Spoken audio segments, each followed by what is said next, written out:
All right, let's make a formal introduction for our listeners. Good afternoon, Peter. My name is Claudia. I'm calling you from Washington, D.C., from the studios in Fairfax City. We are very humble and grateful that Peter Ulrich accepted our invitation to our second part of the show. Peter, welcome to the show again, man. Thank you. Nice to be back. That's right. So last week we were talking about the first album of Dead Can Dance, which is this guy, and yeah. As we talk, I think this has 14 tracks. This one, in some. Well, that's because it's been combined with the tracks from the EP. Correct. Yeah. Do you remember the design from this guy? This is very Dead Can Dance, very Brendan Perry, maybe. Yeah. So it's an Indonesian mask that Brendan found the illustration of, and I think we discussed in the last part of the interview what the meaning that came behind the name of Dead Can Dance. So that was just another way of illustrating it. Yeah. Was it difficult at the beginning to? One way, right? You are a small band. Not many people in the world know you. You're not much money coming in, so you couldn't afford to buy new equipment, and then get better over time. So it's if you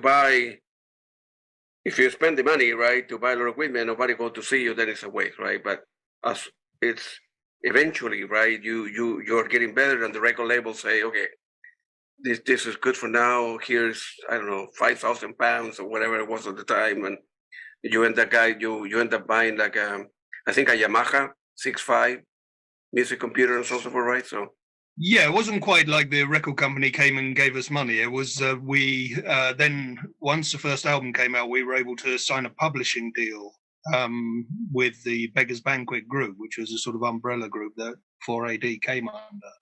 And so we got an advance sum of money on the publishing side of the music from them. And that gave us the money to buy a few bits of equipment. So up to that point, I was still using the drum kit that I'd had when I was a kid in my bedroom at home. Wow. And Brendan was using a cheap copy guitar that he'd had for donkey's years. Lisa was using a Yang Chin Hammond dulcimer that she'd bought in a junk shop for 30 quid. So yeah, wow. It was, we didn't have money, and we were using very basic equipment. We were using oil drums that we salvaged from scrap heaps as percussion and stuff like that. So it was pretty hand to mouth in the beginning. And then Brendan was very keen to use the money we got from the publishing advance to expand our armory a little bit, and we got a few upgrades. But the thing that made a huge difference at that point was the purchase of this little, really basic. I mean, we're talking 1984 here, so it was primitive stuff compared to what we have nowadays. But it was one of the early music computers, and it was a Yamaha CX5, and it had a sort of cassette type, not a standard cassette, but a cassette type memory that you plugged into the top of the machine, and that gave you that held some of the data and also enabled you to record within the machine's own memory. But the key thing about this was that although they were very basic sounds, and we never used the actual sounds from it, as far as I can remember, on recordings, it had all these different voices on it for trumpets and trombones and violins, and I mean, now they would sound they were very early. I don't even think they were samples. I think they were just electronic recreations of those sounds. But it enabled Brendan to he'd for a long time been very influenced and inspired by orchestral arrangements, anything, a lot of film soundtrack work that were done by people like Nina Rota and John Barry and such, and he could hear these orchestral arrangements behind the sort of music that he'd been working on for Dead Can Dance, or music that both he and Lisa had been writing. So it gave him this, although it was a very basic facility, it gave him this facility to actually write parts for other instruments that could be worked into the arrangements. But then it was always the intention that we would use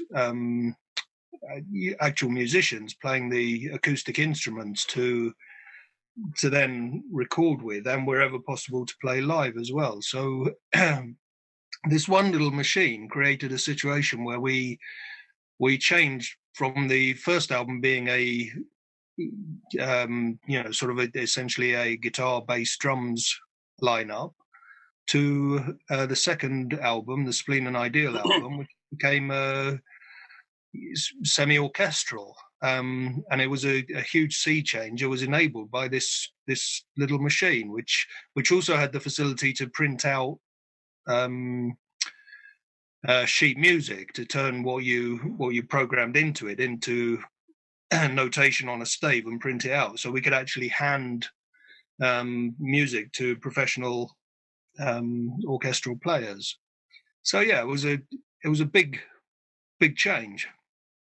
Yeah, big difference. When was the change for eventually the sort of, from maybe from Brendan's point of view, or the regular drums were going away to a little bit to a certain extent, and more bringing more electronic rhythm to complement or get rid of the conventional drums? Or well, there was never. It was never really an intention to move over to electronic drums as such. It was just the sheer ease of recording, of writing and recording. It just made the whole process a lot more immediate for Brendan in particular, that he could be working at home and sit down and write a drum part on a machine.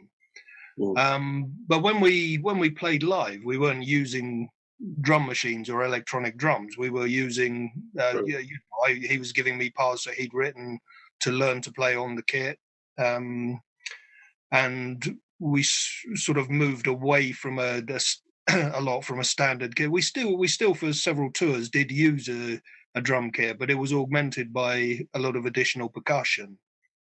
And then eventually, by the last tour I did with the band, I don't think we had a drum kit on stage at all. I think it was, as far as I can remember, it was entirely a percussion setup. So it was an evolving thing. But we always, it's like, as I was saying, when he would use this equipment that he was buying to write parts for violins and cellos or whatever.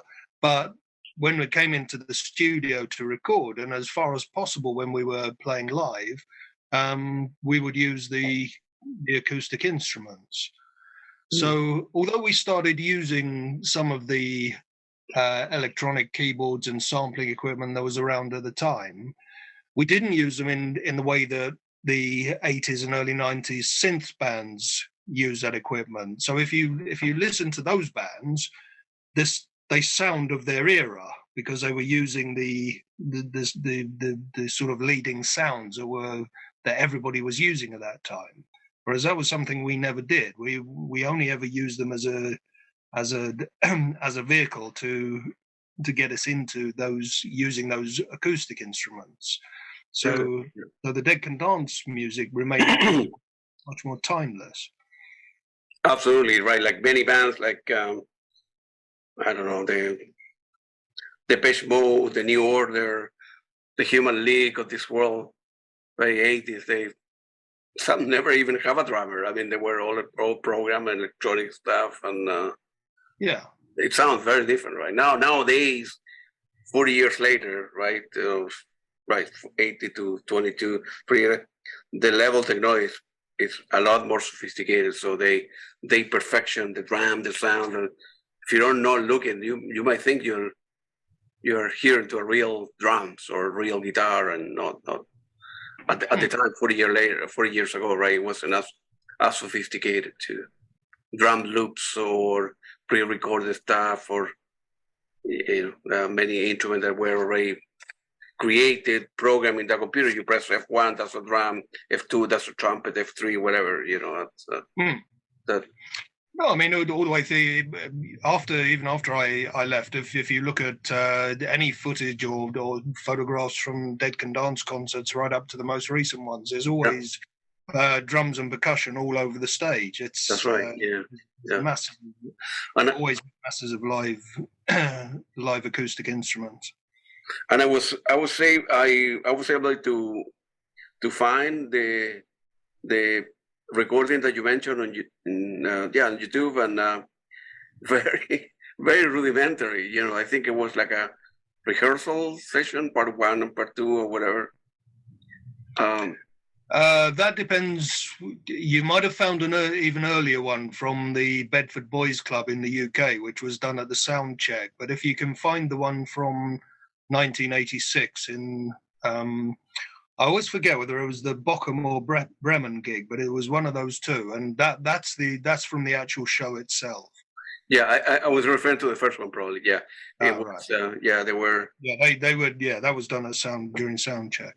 Yeah, it's unbelievable that though somebody's moving the camera and the sound is not that great, still better, much better than not having anything. So that was a real thing, And the video cameras that were around in those days were far less, far lesser quality than everybody's got nowadays, just on their mobile phones, so on their cell phones. So now you can record a whole concert with a $300 phone or something. Yeah, people are making films with them now. Huh? People are making films with phones now. Oh yeah, with 4K nowadays you can have. Yeah. And then this second album, right, is pretty ideal. Came about big difference for me, from my point of view, between the first and the second. It's hugely different. I mean, it's just an ocean apart. Absolutely, yeah, it's a big difference. We talk about that. I remember, I think I mentioned that although that was released in '85, it remind me a lot of the Profundis about Popol Vuh, the German band, right, playing with director Werner Herzog. No, we mentioned that in the last part of the interview, and as I said to you, Brendan actually put me onto Popol Vuh. I didn't know of them before, but he was a big fan, and it was all he was familiar with all the Werner Herzog movies, etc. And so that we definitely accept that as an influence for sure. Yeah, that's a very good band, and with William Fricke. And I think I read in the book that there were some tours, there were many, or perhaps a fair share of technical problems, like computer disks, loading data. Feel free to elaborate on that. Yeah, so just to, even though at that time we were touring with probably something like 10 people in the live band, and maybe a couple of times for sort of one-off shows, we even increased on that. But even so, because of the nature of the arrangements, it was still necessary to use some sounds generated from keyboards, just purely for practical reasons. Otherwise we'd have been touring with a full orchestra or something, and that would have there's no way we could have afforded that. So, and at that time, the memory capacities on all the electronic equipment was much less than it is now. So we had to have everything stored on the old 3¼ inch floppy disks. And during changeovers between songs, we often used to have to, while the stage is dark, you're fumbling around behind the scenes, swapping discs in things. And as we were always quite fluid on stage, and there were different people going around to different instruments, it wasn't necessarily just whoever was playing the keyboards who would be swapping the discs over. It would be whoever was nearest at the time. So we were trying not to fall over each other in the dark in between songs. So there was always a little bit of chaos and fun involved in that process. And sometimes we you'd get a slight flicker in the electrical supply, and it would knock the disc out, and it would need to be reloaded and things like that. So, and then also while all that was going on, where we were trying to use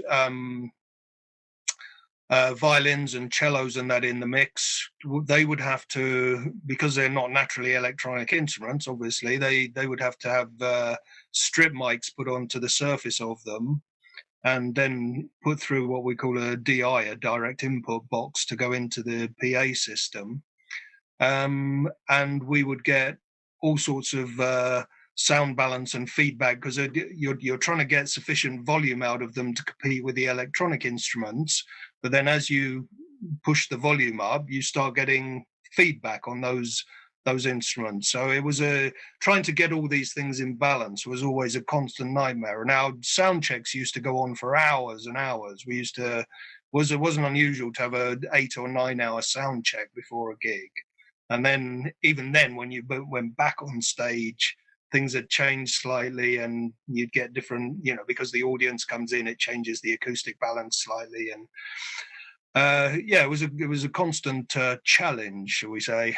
But yeah, it was all part of the process. And I think the audiences really appreciated, what we were trying to do. So they were tolerant of these little issues going on. So yeah. That would drive me crazy, because try to be like a perfectionist, and hey, we test this 2 hours ago. Now we have 50 people in front of us. We have not touched anything, and now the stuff sound differently like 2 hours ago. And it's a nightmare, man. That's. I mean, everyone, every performers have that issue with sound checking. And also, a lot of the time you do if you've got a situation where you've got a main band playing and then maybe one or two support acts, and you do your sound check, but then you have to clear everything to the back of the stage, and the next band comes on sound checks, and then same process again. So by the time you get back on stage a few hours later, everything's been shifted around several times and supposedly put back in the same places, but it never really quite works the same as it was at the end of the sound check. So that's, everybody has to go. It's not just us. Everybody has to contend with that. Yeah, it's a lot of work, and it's not that glamorous, right? So you're 2 hours on a stage, but maybe you didn't have a good night's sleep the night before. You need to do sound check for 6 hours. You finish the gig maybe at 12. You need to take all the equipment out because you guys didn't have like a crew to help out, and then go to a hotel maybe at 1, 2 o'clock in the morning, and then wake up at 6, 7, and take the bus or a car or a van from point A to point B again. So, you're asleep in the morning. And that's absolutely right. I mean, it's not as glamorous as people might imagine, and there is a lot of sort of very tedious elements to touring, but nevertheless, I think most people who have been in bands and toured would say it's still well worth it, and you have amazing experiences, and those times on stage are fantastic. And every couple of days, few days, you have a day off, and you do get to relax a bit and do a little bit of sightseeing wherever you are. So yeah, I don't want to make out we were having sacrificing ourselves for the sake of the audience. It was an amazing experience, but yeah, it's not quite as glamorous as it may appear. Yeah, and you guys were nowadays, right? With the well-known band. They have roadies. They take the stuff out. They go to a hotel. They drink a cup of beer or whatever. They go to bed, and a limo or picking them up at 10, 11, and very different for you guys. We're all of you in the same, 3-meter square van or a bus or whatever. Yeah. Although I have to say though, it was always for me. I quite enjoyed being my own roadie as such, going back on stage after we'd finished a performance and putting my own equipment, my own drums and percussion set away. I found that quite a good way of winding down after the performance. And sometimes you get people from the audience who'd stayed behind afterwards and came up to the front of the stage and wanted to have a chat, which was always lovely. Yeah. So yeah, that aspect of it, I didn't mind at all. Yeah. And yeah, I'm never really been one to, just walk off stage and let a road crew completely take over and just sit around. But yeah, I mean, different people have different take on that. But that aspect of it was never a problem for me. I get you. I think I think after the second album was the time where I think the Bulgarian voices have a dramatic effect on Lisa. Feel free to elaborate on that. Well, I mean, the first hearing them had a dramatic effect on all of us. We were all completely bowled away by the sound of that those voices produce. But yeah, Lisa in particular studied the way they use that open throat vocal technique. And she herself admits when she first started doing that, she nearly destroyed her voice because she didn't understand properly the way to do it. Wow. And so she was putting far too much strain, because obviously when you're taught to sing in sort of the formal style that we tend to know, like operatic singing or whatever, you're always taught to sing from the diaphragm, and the sound comes up from within you, whereas the way the Bulgarian choirs sing it's very much in the throat. But if you don't do it correctly, you put huge strain on your on the muscles in your throat, and if you don't do that right, you can do a lot of damage. And she also didn't want to go, as I understand it, completely over to that style of singing. So she also had to try and keep a mix and a balance in her own natural style, what she'd learned and developed up to that point, and also bringing in these new elements. So yeah, that was that was quite a big stage of development for Lisa, and thankfully she got through it without damaging her voice. Yeah, it's amazing. It's remarkable for me. Maybe for you, I think you have a different point of view, but I got to know Dead Can Dance around year. Yeah, I was living here in the United States, so around 2000, something like that, year 2000. Oh, okay. I remember that they went to Chile in 2012 and then 2013. But I moved here in '86 to study, so I was living here, but I didn't know who they were, and so I ended up buying all the records and everything, and I saw the progression. 40 years later now, right, from whatever 85 that album to now 2012, 2022. Her voice and the way she sings is unbelievable, so remarkable. I mean, from these two albums to now, use this weird language and her own language and playing soundtracks and with Hans Zimmer and doing that kind of, it's like, it's amazing. It's amazing. You thought about it at the time, man, this young lady has an unbelievable voice, but 40 years later, it's world class different. I mean, World Cup. Yeah, I think that I think that really happens with everybody. The more you keep playing and listening to other influences and developing. I mean, Lisa is obviously a very good case in point. But I mean, if you listen to the way Brendan's voice has developed over the years, yeah, I should have said that. Yeah, the strength and power of his voice, and yeah, I mean, what I do, my has developed incredibly over the over the years, because you're just constantly absorbing new influences, hearing things that you think, oh wow, that's great, and you try and take a little bit of that into what you do, and you also you also grow in confidence as a performer. I mean, when you Right. start out Yeah. playing in front of in small clubs and playing in front of small audiences, and then certainly with Dead Can Dance, they've gone on to play some pretty substantial venues, and as you go up the ladder like that, and you play these beautiful venues, your confidence grows as well, and you just everything becomes stronger.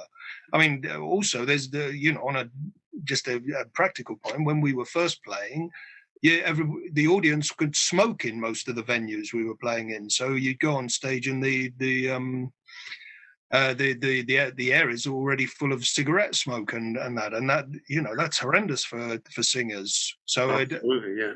that we don't have anymore. So there's all sorts.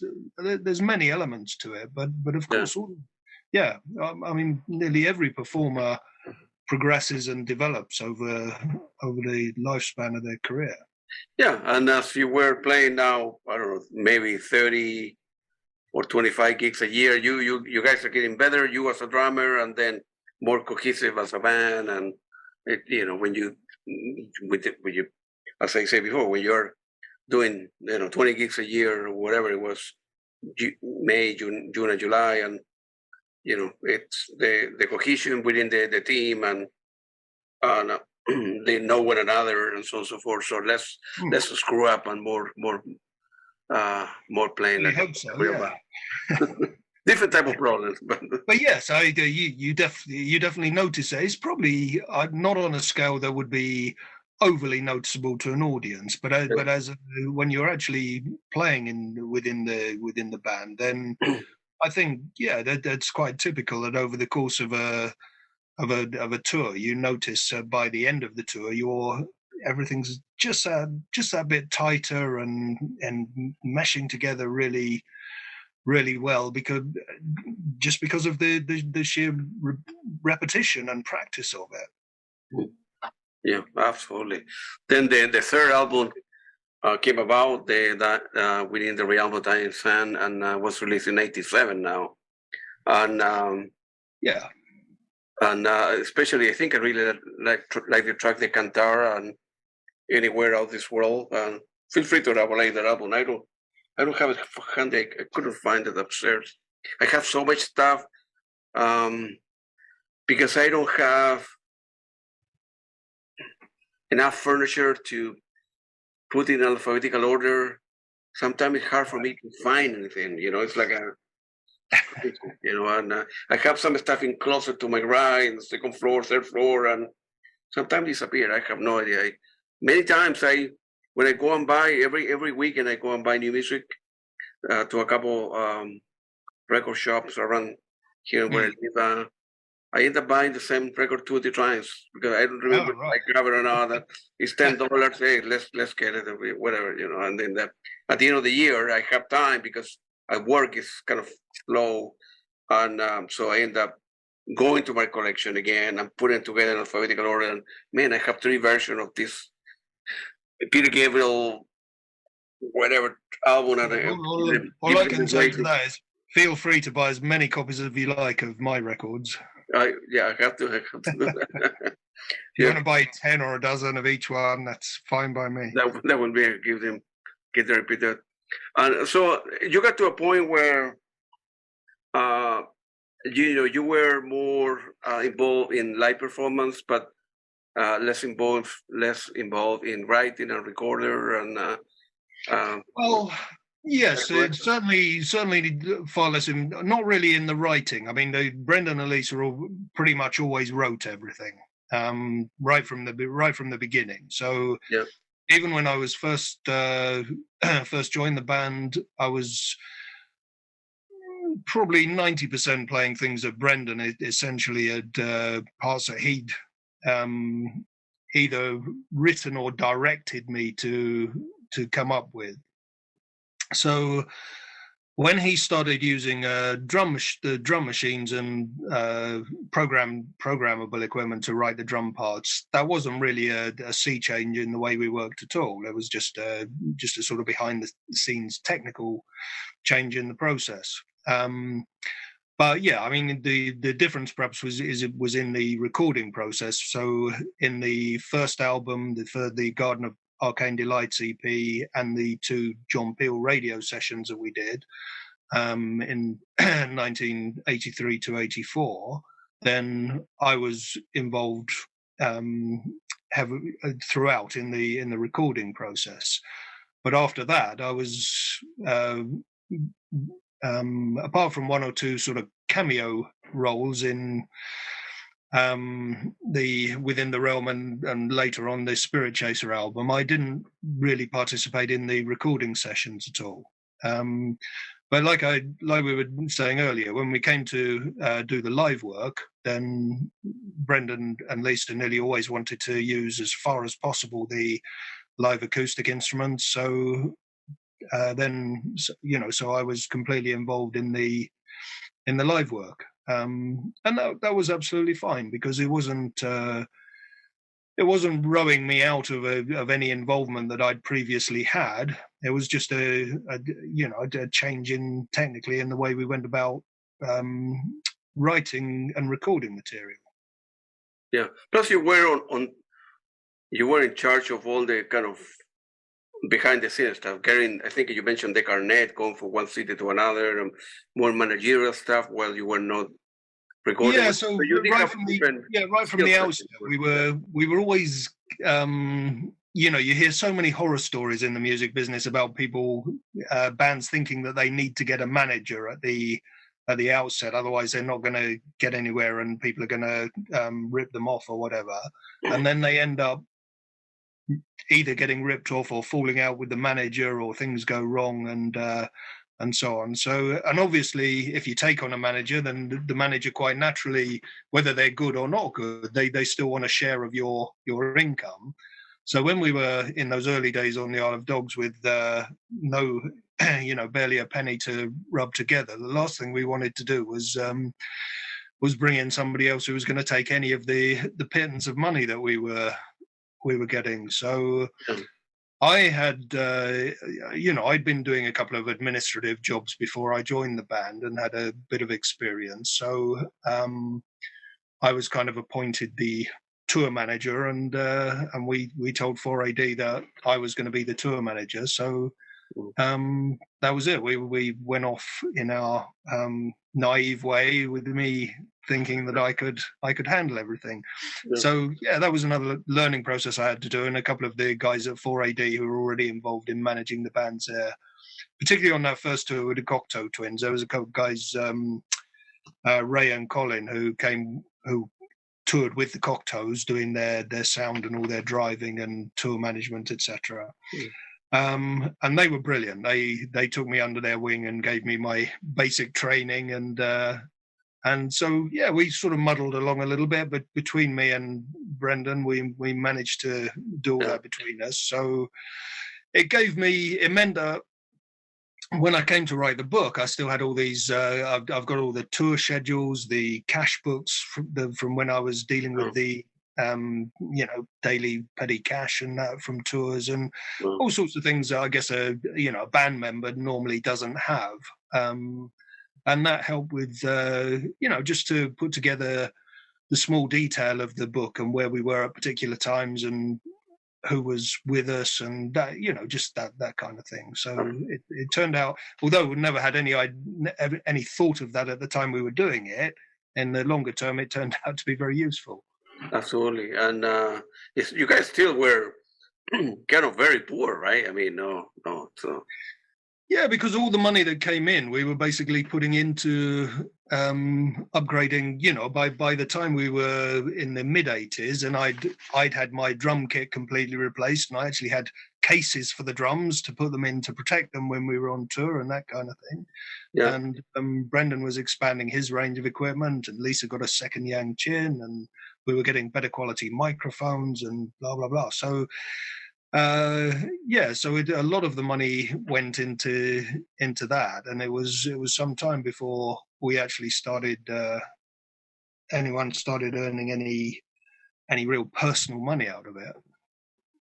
Yeah, it was. You were married, so your wife paid the bills, but it's tough. Have whatever 400 pounds or whatever you got paid at the time, and still need to stay in a hotel and then rent a van and then take a bus shuttle from venue to venue and eat, and it's still poor. Yeah, it is. It's an expensive business, and all the costs going up at the moment with travel costs, the fuel costs and everything. It's making it harder and harder for small bands to get out on the road and go on tour.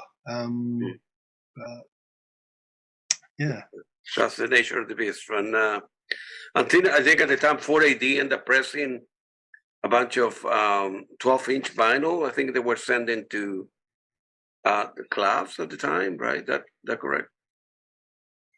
For Dead Can Dance? Yeah, they 4AD, I think, ended up pressing 12-inch vinyl and sending to different clubs to a small extent. Right.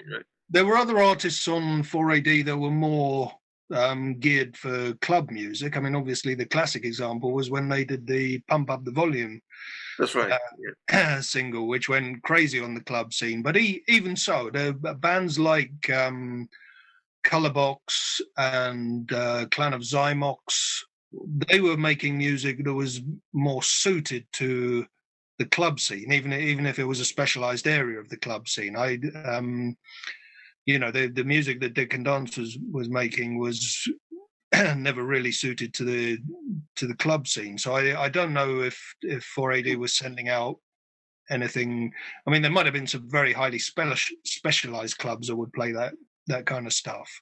On a general basis, I don't think 4AD would have been sending Dead Can Dance material out to the clubs.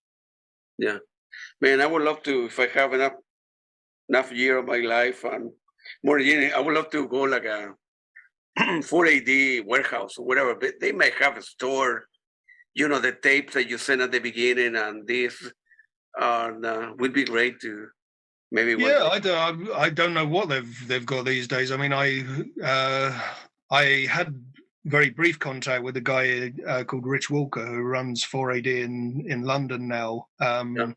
Just he was very helpful to me with just getting some permissions for old photographs and that to use in the book. But other than that, I really haven't had any contact with 4AD.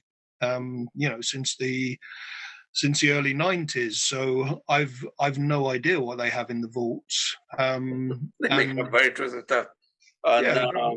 Still that record label, although it's not there anymore, and they still have. I checked the record label again. They have very good bands. I checked that last week. I think they're still doing all right. Yes, I think it's very different, but I certainly like some of the bands. I think we mentioned a couple last time we were talking. I very much like the National. There was a couple of Mark Lanegan albums on 4AD that I really love. So yeah, they're still putting out some interesting stuff. There's a band now called Dry Cleaning on 4AD that I've only heard a couple of things. I don't really know a lot about them, but they're making big waves on the what is the equivalent these days of what we used to be the indie scene in the UK here. I don't know if they've transferred if they've indie bands,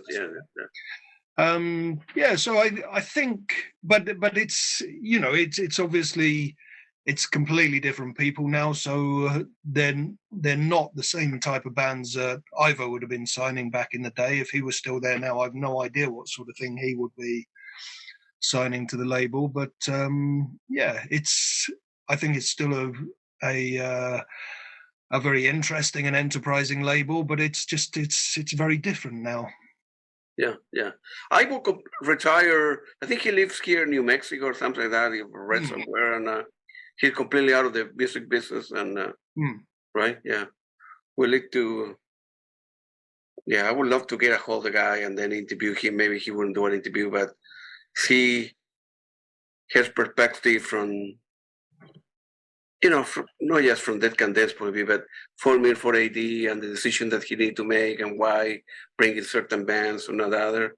I'm expanding my kind of horizon, right? So I used to interview just musicians like yourself, and now I'm expanding. I'm going to be interviewing record label managers, sound engineers, and a guy who ended up interview someone who ended up doing a recording from Genesis, and then I'm going to be interviewing another guy from the UK who's kind of I need to check out the name.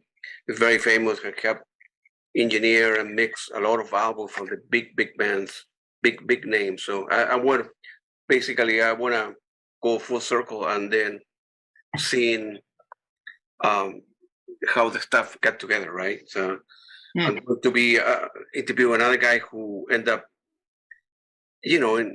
at the beginning when they create like a master, and then they go to create the first pressing of a vinyl, and then that's the one that's been sent to record labels and so forth. And yeah, I want to see all different aspects of the music business, So I'm learning a lot, man. It's very interesting to me that.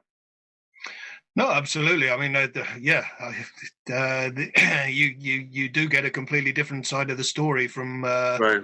and the different areas of making music, and right. that's very interesting to gather all those thoughts. Yeah. Right.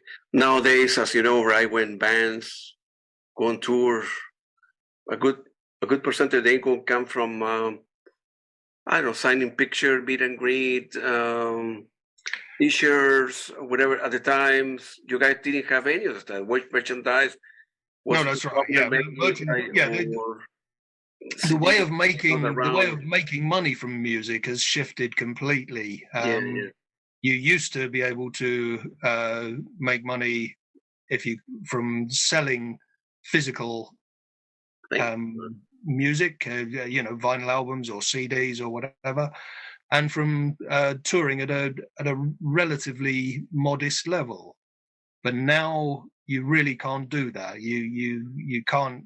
There's no money to be earned, and unless you're huge, from selling physical units. The income. I mean, everybody knows it's been widely reported that the income from streaming services and downloads that gets to the artist is absolutely minimal. Really tiny. And I get statements come through from the organization that collects up money from streaming services, etc. And you can get things where a particular song of yours has streamed. I mean, some of my own solo material, that's just me earning the income from that. So I get perhaps 70% or 80% of the royalty income from that, and I can get a statement come through where I've had 200 streams or downloads of a particular song, and I've earned less than a penny from that. It's point something or other of a penny from all those. So the income streams from that are a nonsense now. So the only two ways that you can really monetize making music now is when you're on tour. Merchandising becomes really vital. So if you're a band that's got people who are going to go to the gigs and buy T-shirts and mugs and whatever you might be able to sell, then you have to, whether you believe in that as an artist or not, you really have to go down that way to make a tour viable. Yeah. And the other way of monetizing music is what's known as sync licensing, and that's the licensing of extracts of music to film soundtracks and adverts and whatever. And that can be that can bring good levels of income in. But you have to look at those, and sometimes you're presented with dilemmas if you get offered the chance to have a piece of your music used in an advert where you're not that wild about the product, or you don't want to be associated with something, or it's a film that you haven't got huge confidence in, or whatever. So it can be difficult, but making money out of music is tough.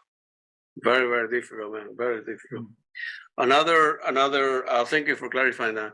And then another adventure in France. You guys have so many adventure associated issues and problems, or something happened in France. I don't know it, but another thing in France that another disaster track, and Lisa contracted a throat infection and lost her voice. And feel free to elaborate on that. So. Well, it was just, I think, again, that was more in the earlier days when we were, traveling on a shoestring budget, and things were, it was tough going. And I say in the book that there's a stage, and I think maybe this is true of a lot of bands and artists. You go through this point where when you first start out, you're young, it's all completely fresh and new, and you're sort of buzzing on that vibe from it.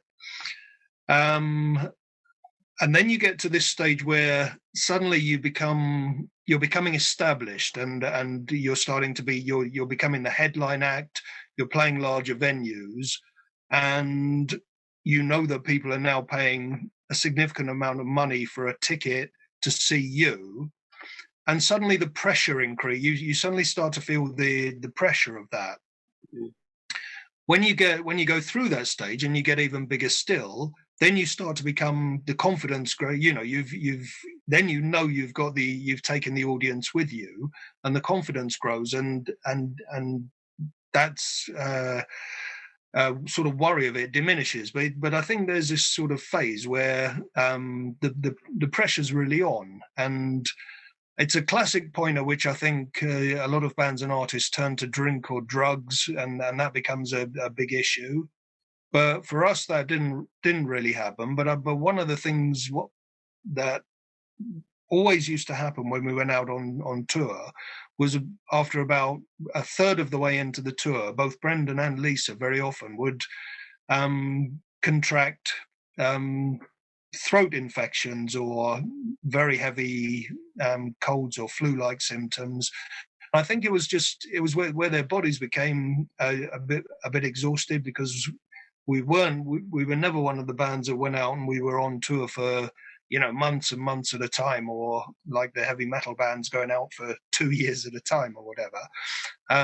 They were always sort of relatively short tours with quite big gaps in between. So I think a few times it happened where we'd gone out on tour, and after the first few dates they would go down with something, and it was genuine, it was physical, it wasn't psychosomatic or anything, but it was it caused problems on maybe 2 or 3 tours, where we would suddenly find ourselves with this situation to deal with, and we were having to cancel a couple of gigs because they just couldn't sing. And then we would often try to make them come back to the stage a bit too early before they were really ready, but we just had to try and keep going. So yeah, we had a few incidents of that, and it was just something that had to be managed. And if you are scaled to play in whatever venue X, and you are conjunctivitis or throat infection where you cannot sing, you don't get paid, right? So you don't get paid, and you don't get your performance fee, and in some cases you can also incur a breach of contract penalty. Right. So yeah, because the owner of a club is expecting for you to show up, you don't show up because you're sick, and people that ticket holder are complaining, and the guy couldn't sell that many pints of beer or food or this or that, and so of course it's very disappointing. People always understand, they appreciate that these health issues arise, it can't be helped, but even so, yes, it's disappointing. And if if you look, you've got to see it from the promoter's point of view as well. If they've already incurred expenses for promoting that, for printing tickets, and they'll always have incurred some expenses before the gig. So if the gig gets cancelled, they're going to be out of pocket for that money, unless they're unless they've got a breach of contract clause in there. So yeah, I mean, it's just the way it has to work. Yeah.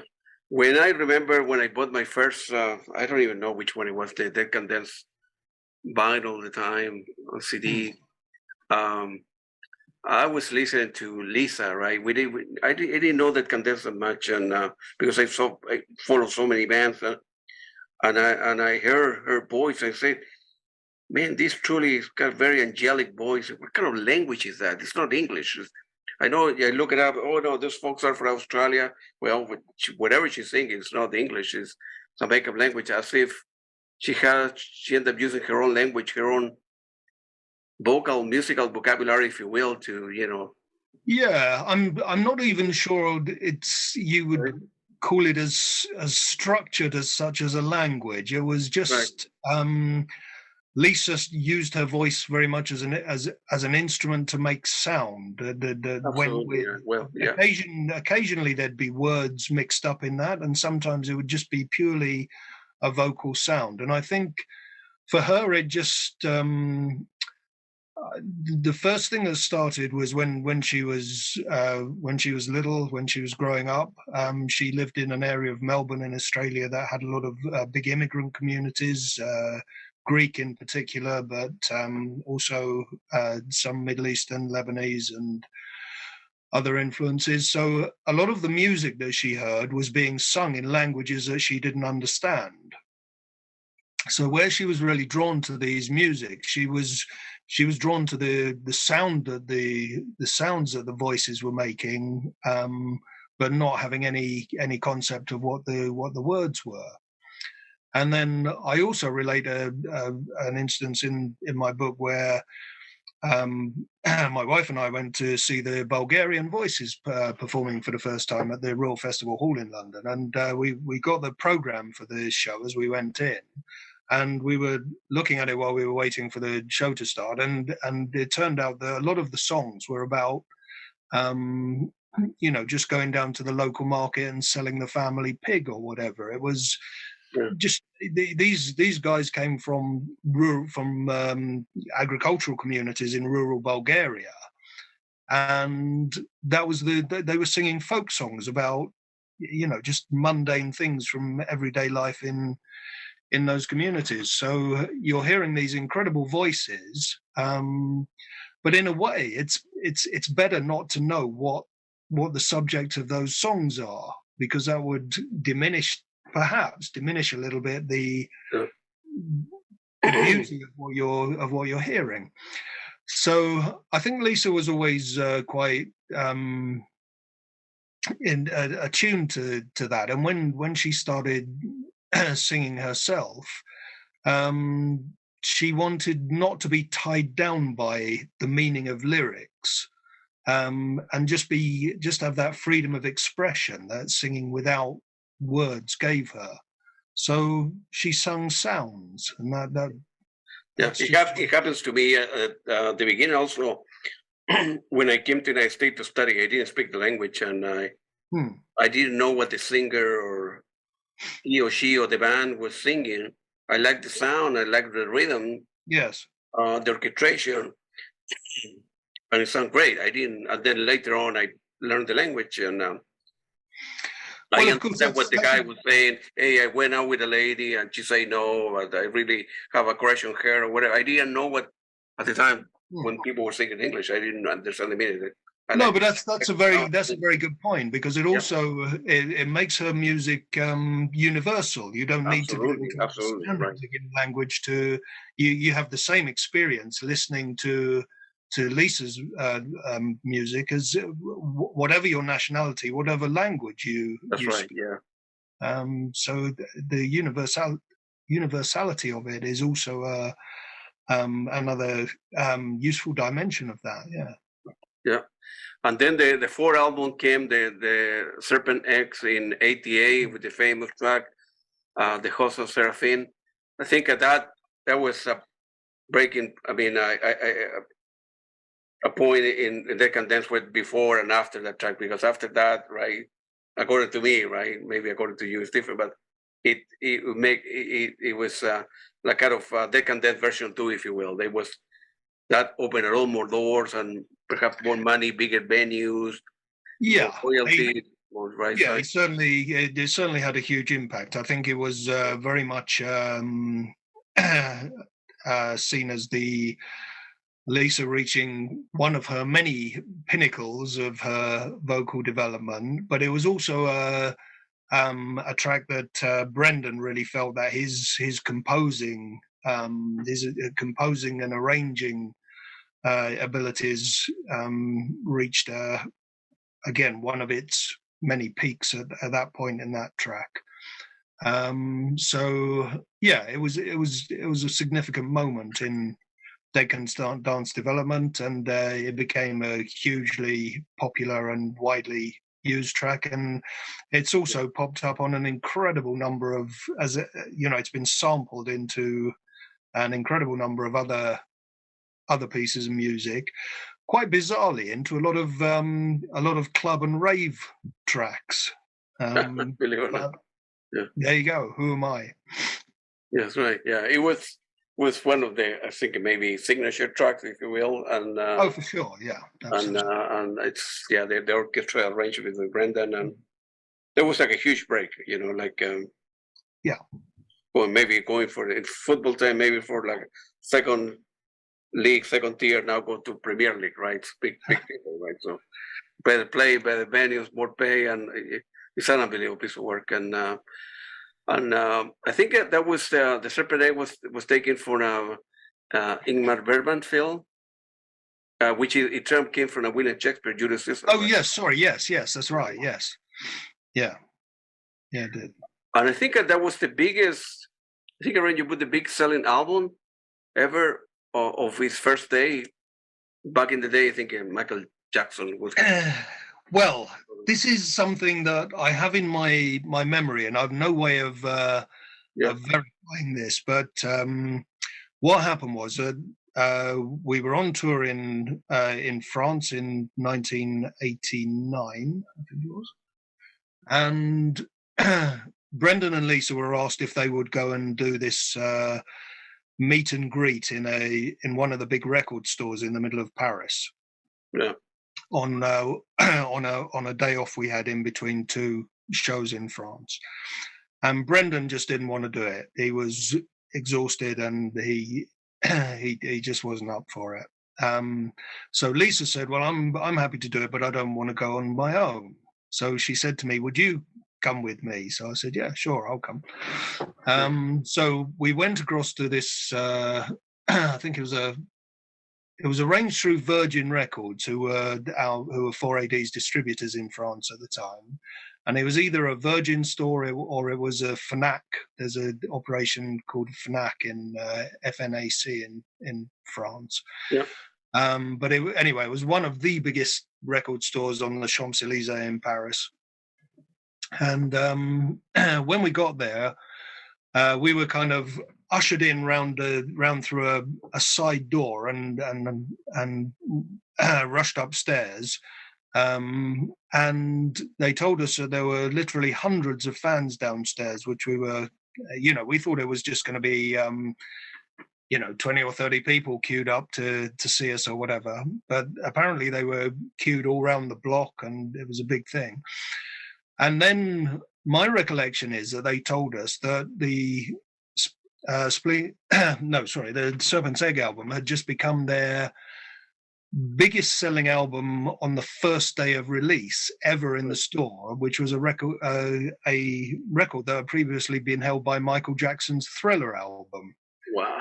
And Lisa and I kind of looked at each other with eyebrows raised, but before we could question it, we were then rushed off downstairs to start this meet and greet. So that's what I recall being told, but I never had the opportunity to. Then we got bound up in the moment of all the signing and all the fans who were there to for the meet and greet. So in the moment, I forgot all about it, and it only sort of came back to me sometime afterwards, and I thought, wow, did they really say that? But yeah, that's what I remember. I don't think I imagined something like that. Yeah, no, that's assume that is correct. And it was another thing. It was another event in France. I was like, France keep on hunting you for years. And I think when Brendan say, no, I'm tired, I don't want to go, the two of you went with Lisa, and I think you end up taking a taxi cab from the hotel, and the guy was driving like crazy also. Oh no, this was on the same. That was the same incident. That was on the way to the meet and greet thing that we had this mad taxi ride with the. It was just. I mean, like in the centre of most big cities, traffic in the centre of France was pretty crazy, and we were running late for this meet and greet. So this guy had been given instructions to get us there as fast as possible, and he really was mad, this taxi driver. He was even driving up on the pavements, sidewalks at some places, and people were sort of diving out of the way. And Lisa and I were down behind the seats in the back. We were terrified. Yeah. But, that was all part of the same experience. You're happy to be alive, and I think after that taxi drive and ride. And then Ion was the fifth album that was released in June 11, 1990. And this is a very good album, actually. I really like this one as well, with the famous. I love that album still as well. Perivale. And when we went out, because the final tour that I did with Dead Can Dance, the final tour I did with Dead Can Dance was at the end of 1990. And so on that tour, we were playing quite a few of the songs from the Ion album. And one of my favorites always in the live set to play was one called When the Bell Rings, the Maypole Spins. Yeah. And that was, it's not a sort of particularly well-known track of Dead Can Dance, I think. It's not one that ever, obviously all the hardcore fans know it, like they know every track, but it's not one of the ones that's had the kind of level of exposure that some of the tracks have had. But it's just Brendan's brother Robbie used to play the bagpipes live on stage on that one, and I was actually playing electronic percussion, but it was a really lovely drum beat to play, lovely rhythm to play. And it's one that I don't know, I always just loved that track. I always look forward to that coming up in the set and really love playing it. There's a number of things on the Iron album that still mean a lot to me, and I have very fond memories of that album. Oh yes, it's a very good album. It was like a group decision. Say, okay, now we have released 4 albums. We take let's pick 3 tracks from the first, 3 of the second, or Brendan and Lisa were saying, no, let's go with the kids. That's what people want to hear, or it was. No, Brendan and Lisa decided what they wanted to play, what they wanted to have in the set list. That was their decision. Yeah, the set list, and for Frank, and at the time, and Lisa and Brendan, I think I split out. They end up their romantic relationship or partnership, whatever it is. As a couple, it would have been a couple, right? And then who I am to criticize that, so I don't want to go there. And then Brendan end up buying like a church in Ireland. I don't know how you pronounce Quivy. Yeah, Quivy. Yes. Yeah, it's an absolutely beautiful place. He's by that time his parents had gone back to his mother's roots in County Cavan, which is in the Lake District of Ireland. It's right on the next to the border with Northern Ireland. Incredibly beautiful part of the country. It's always raining there. It's very wet, or not always raining, but it rains a lot there. But as long as you don't mind rain, it's an absolutely spectacular part of the country. And he bought this old derelict church, which was in sort of an oxbow bend of the river, and it was. There were a lot of issues there. I mean, it was always difficult to get the damp out of the building. but it was a beautiful and inspiring place to work and write and record. So yeah, he used that studio for many years, and I had the pleasure of visiting a few times and doing some recordings there. So yeah, it was fabulous. Is the place still around? On I don't think Brendan has it anymore because he moved to northern France a few years ago, and correct, yeah. he still had the studio in Ireland for a while after that, but I think he's sold it now. Yeah. Yeah. Another track for that album, if I forget, is Fortune Present Gift, not according to the book. That's might have been a masterpiece as well, but that's like. Well, I'm not going to disagree with that. It's a beautiful thing. Mm. And you guys were, and then at the time you end up, I think your wife had the second baby, so you needed to do a reevaluation of your life and say, well, I don't want to leave my family behind all the time, and the second baby on the way or whatever. And your dad got sick also, and you need to make a decision. Well, I stay with the band or I worry about my family, right? I'm a married man, right? So it was a difficult decision for you to make, but looking back, maybe for you that was the best decision, right? So, yeah, exactly that. It was. I just couldn't say to Nikki anymore, look, I'm just going off on tour for 3 months with the two very young children to look after, and she was had a good job which she was very committed to, and was getting more high powered as it went on. So yeah, it was just that was it. I'd always wanted a family, and that was a very important thing for me. And I, had to take my responsibilities that came with that. So absolutely. And then you, at the same time, right, beside the Dead Can Dance, Perivale, you began writing and putting some tracks together, and you. Well, not so much initially, a little bit, but I really wasn't doing very very much at all. For I'd made my original single, the 12-inch single in 1990, so that was before I left the band. And my thinking at the time was that I was going to take over the world with my single that everybody would love, and it would create the opportunity for me after I'd left the Dead Can Dance to at least keep a studio recording project going, even if I wasn't going away on tour. But that didn't quite work out as I'd planned. Didn't get the sales that I wanted. But I'd spent over the next sort of couple of years or so, I still believed that record could do something. So I spent actually quite a lot of my time still trying to work up that record, doing little promotions of it here and there, and trying to get more airplay for it, and doing this and that. But in the end, that kind of faded.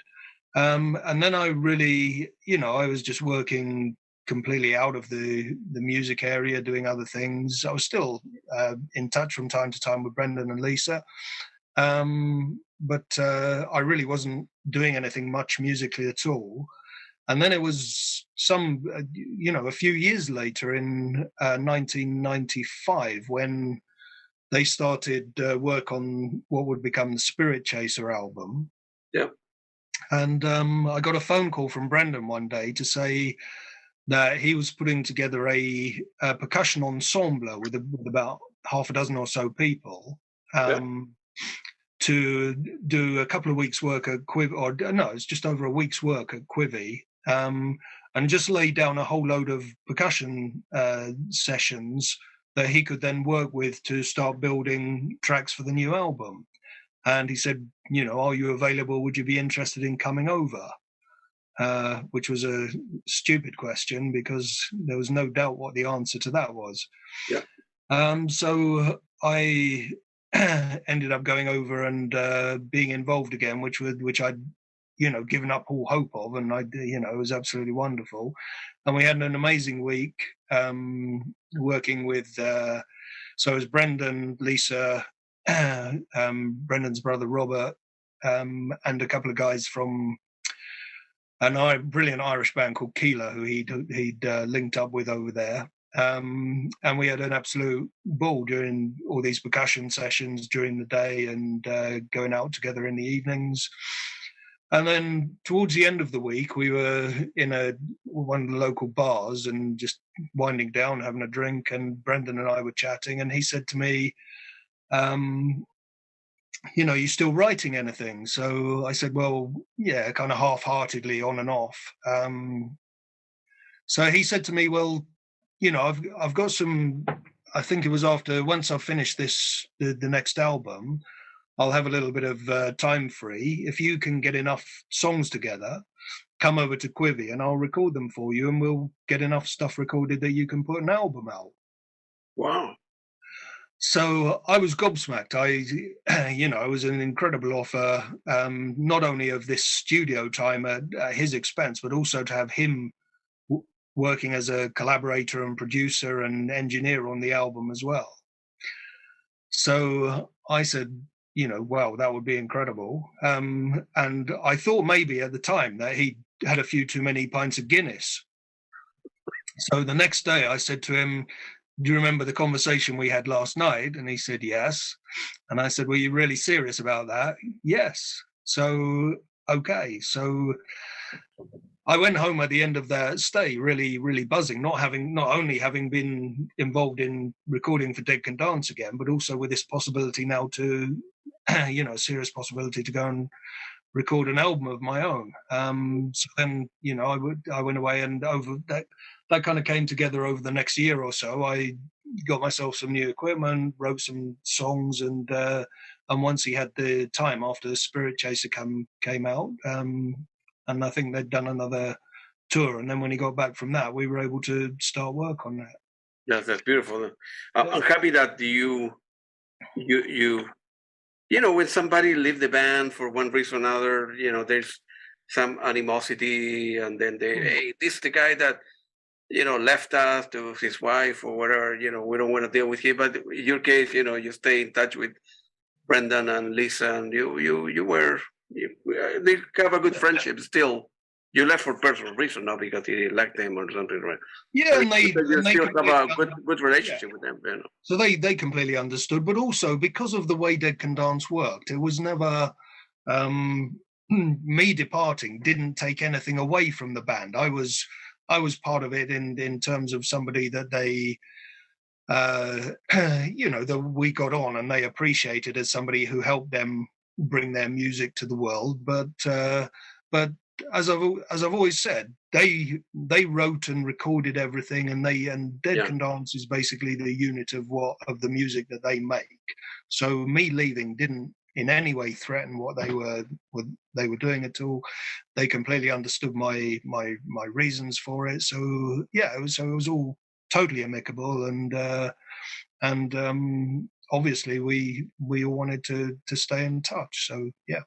Absolutely. And there were, at the time you were rehearsing, there were more people, right? So there was associated with the band, Lisa, Brendan, Robert, yourself, John Bonard, Joseph Burns, and James Lee. Also, there were.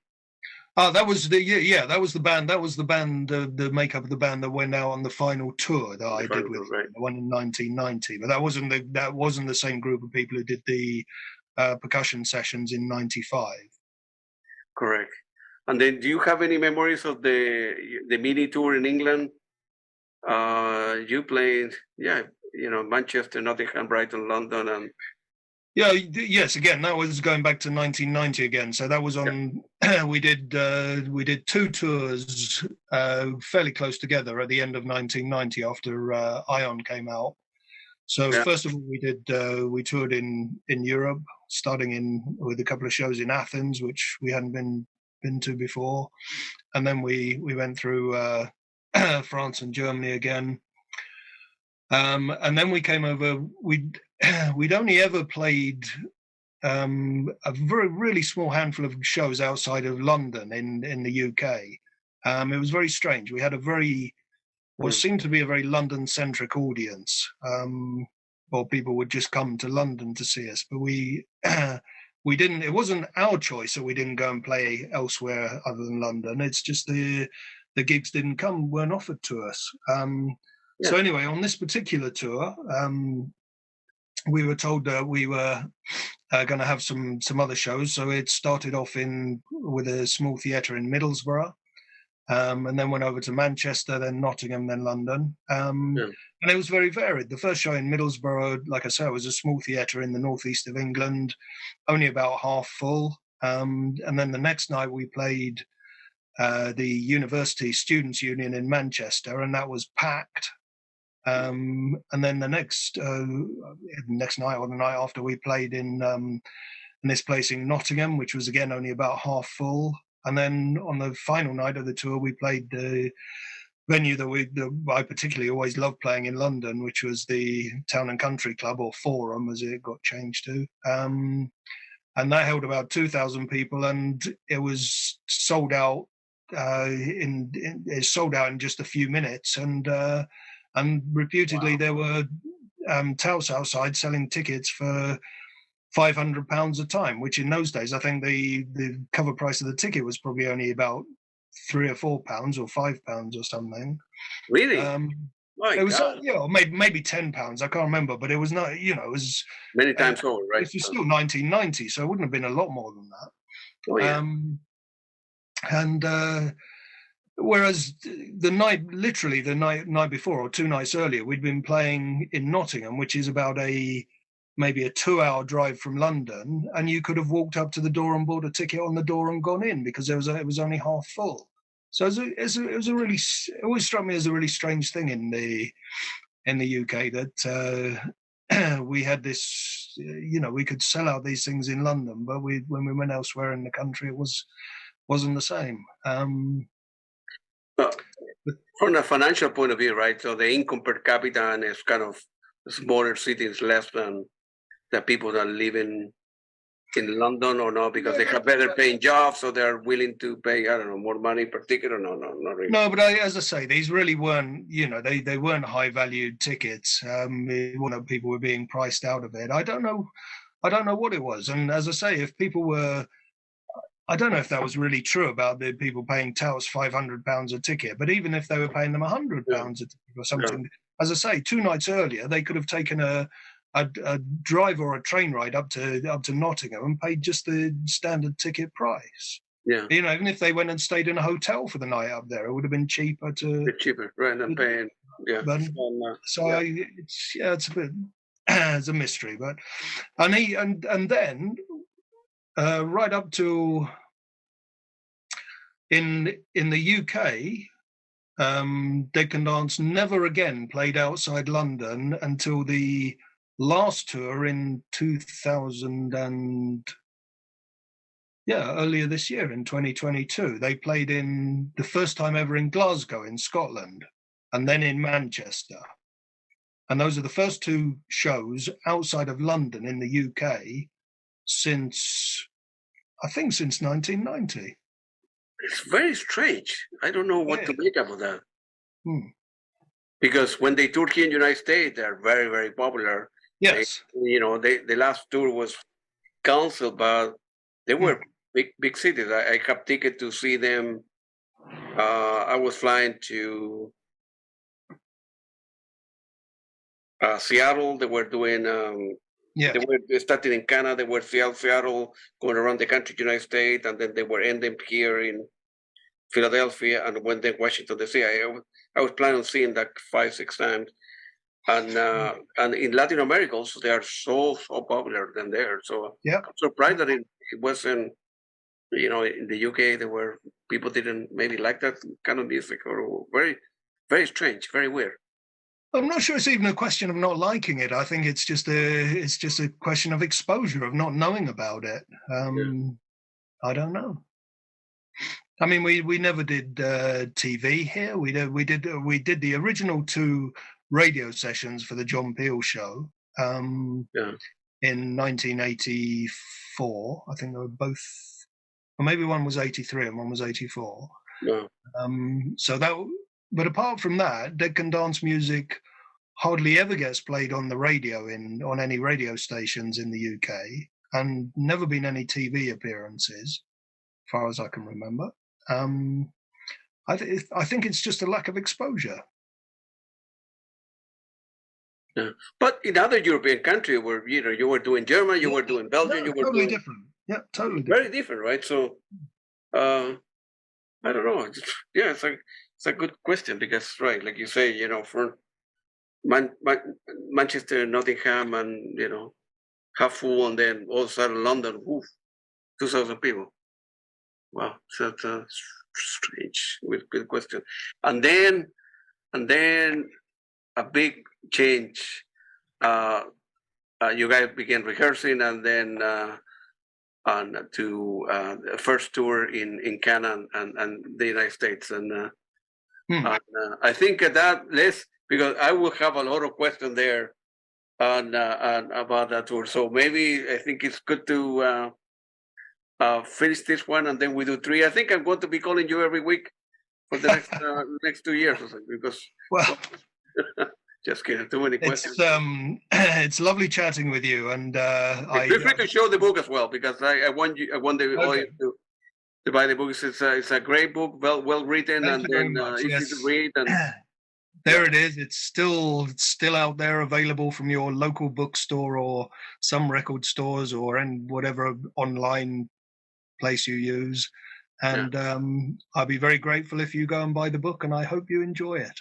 Yeah, it's a great book, easy to read, well written, of course, and a lot of funny stories too, a lot of picture too, and it's great. I wish I had the opportunity to interview people like you, but from other bands. I would like to know the origins of, like, the genesis of this world, the Pink Floyd as well. That's because it's a big difference with somebody, right, like a tourist guy to Brazil, and you ask the guy, "Have you ever been in Brazil?" No, I've never been in Brazil. I don't like Brazil. They hired me to put this picture together. I have good communication skills, so I write the book. In your case, it's very different. You were part of the band. You were touring with the band when you guys were touring and didn't have enough money to buy food every night or whatever.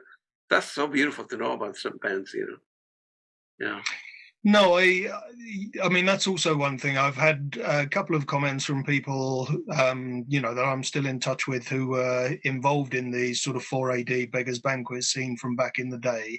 Yeah. And what's really nice is that they've said to me that the book really captures very well the way it was all being done on a, everybody was completely new to it, even the people running the labels, because you got that explosion of these small independent record labels in the late 70s and early 80s that took a lot of that music out of the hands of the big labels, but nobody had any experience. Everybody was just doing it on the fly. They were just winging it, basically. And yeah, I've had a few people say to me, which is really nice, that I captured the spirit of not only how the all the little elements are involved in a band that's trying to get established and is going out on the road, but also in the labels, how they were just sort of making it up as they went along, kind of thing, and reacting to situations rather than the control that the big record labels had. Yeah, absolutely. And like I said before, I didn't know who Dead Can Dance was at the beginning, and of course one of my favorite bands of all time, and I'm always interested in knowing where the bands or the band member came from, right? So because I like Genesis, and I have a big music collection, I put the first album, the Research the Life, the Pink Floyd, the Led Zeppelin of this world, the Peter Gabriel, and how, I know, and 20, 40 years later, they're very popular, but I always intentionally go back to the beginning. This is the first album. It doesn't sound that great or whatever. They were selling tickets, but that was the original. They were good to begin with. With good management and good touring managers, so they end up going from point A to B to C and so forth. So in the books, you capture every single thing. So that's no, I'm with you. I was a huge fan of Genesis in the early Peter Gabriel days in the 70s, and I also early Pink Floyd as well. Yeah. And I was amazed that when I brought my first solo album out, I actually got a couple of reviewers gave comparisons to Syd Barrett, which I was bowled over by. I'd never thought about that, but I think maybe there's a kind of very Englishness about my writing style and my delivery, which people recognized and associated with that, rather than I mean, there's not the same kind of psychedelia or even the same singing style between me and Syd Barrett, but I think there was just that element of Englishness perhaps gave them that reminder. Yeah. All right. Thank you very much, Peter. Have a great weekend. Hopefully Argentina will win, according to me, but the next World Cup, people of France will think I'm crazy. I got no problem with Argentina winning if they're the better team. But best team win as far as I'm concerned. That's right. Good luck I hope it's another great game. There've been some really great games in the World Cup. Yeah, good luck with your. What's the soccer team that you're supporting in your country? And Norwich City. That's why I was in Swansea last weekend, because we had an away match against Swansea. So I ended up watching the England-France game in a pub in Swansea. But this week we're at home to Blackburn Rovers on Saturday. Yeah, good luck to you with that. And thank you very much. Yeah, soccer, well, in Europe, of course, called football over the world. Here in the United States, they call it soccer because to differentiate American soccer. We know what you're talking about if you say soccer. Football over the world. It's one of the, here, the big things, the Super Bowl at the beginning, and probably, I don't know, maybe 70 million people see that game and advertises. But soccer in the States is growing exponentially, isn't it? Growing exponentially, right. I was telling some co-worker that some World Cup games are being watched by 1 billion people over the world. The African country, the countries, I don't know, they're crazy. I'm quite sure if Argentina wins on this weekend, the president will say, yeah, we're very happy. Okay, we give 2 days off for everybody in the country, and banks will be closed, and post office will be closed, and trash will not be collected. People are going to be partying, celebrating, and drinking or whatever for 2 days. So, well, I think it might have been like that in England if we'd won, but I feel but All right, Peter. Thank you very much again, man. Have a great weekend, and we'll talk next week again, man. Okay. Thanks. Thank you very much. All right. No problem. Speak soon.